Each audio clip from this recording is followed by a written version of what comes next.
Welcome back, 8th graders. So on this lesson, we're going to be talking about compound inequalities.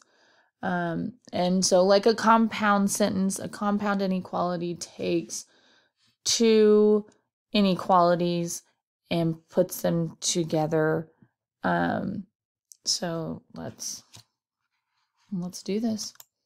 Let's talk about what our different types of inequalities are. So a compound inequality is two distinct inequalities joined together by the word and or the word or.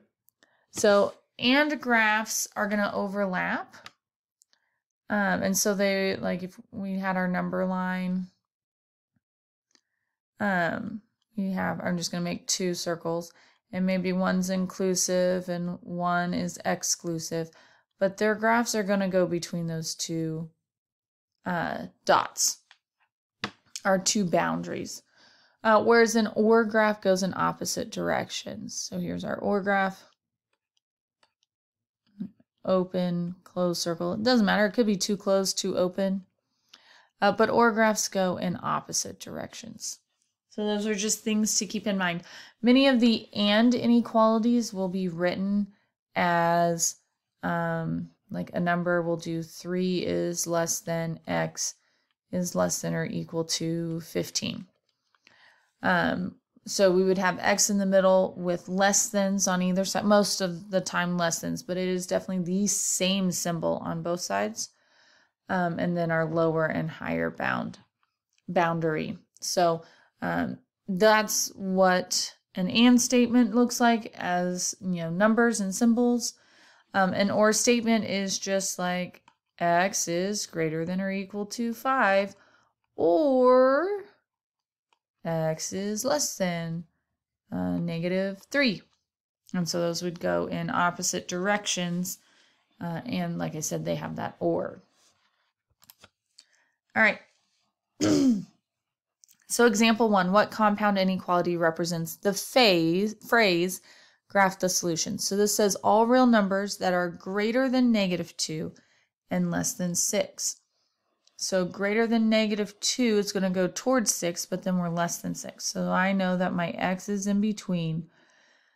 And then I'm just going to put my less than symbols. None of these say equal to, so they're just less than. And I'm going to put my lower bound here, -2, and my upper bound on the right. And so this is the compound inequality for the above sentence. All right, so for B, all real numbers that are less than 0 or greater than or equal to 5. So when I look at this, or when I think of this, I know numbers less than 0 are negative, and numbers greater than 5 are going to get bigger, not smaller. And so I know that, and we had the word or, right? And this one had the word and. So I know I'm going to have or in my answer. We have less than 0, so I'm going to have x or a or t, whatever, is less than 0, or x is greater than 5, or equal to.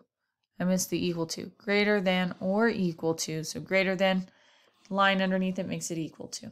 And so that's how we write that one. And because the top one was and, it goes in between. And because the bottom one reads or, it is going as two separate written equations. All right, so here we have an and we are just being asked to graph that. I guess this one asked us to graph it, and I didn't. We need to graph the solutions. I'm just going to make this short and sweet. We know that at -2, I'm just going to put my 0 in here, and 6. So at -2, I have an open circle because there's no line underneath it. At 6, I have an open circle because it is not equal to, right? Because that's when we close it, is when it's equal to. And because it's an and, we draw in between the two. For our ors, we have our 0 and our 5. It's an open circle on 0 going less than, and it's a closed circle on 5 going greater than. And so that's a very simplistic, because I haven't put the other numbers in there. But that's how it works. All right. What are the solutions to -3 is less than or equal to m is less than 1. And it just wants us to graph the solutions. So we draw our number line. I know -4, -3, -2, -1, 0, 1. All right, so I know I have a closed circle at -3 and an open circle at -1 because the -1 isn't equal to, whereas the -3 is equal to. And because it's in between, my line goes in between. In previous classes, I called these Baymaxes because it doesn't matter whether they're open or closed. They remind me of the Baymax eyes from Big Hero 6.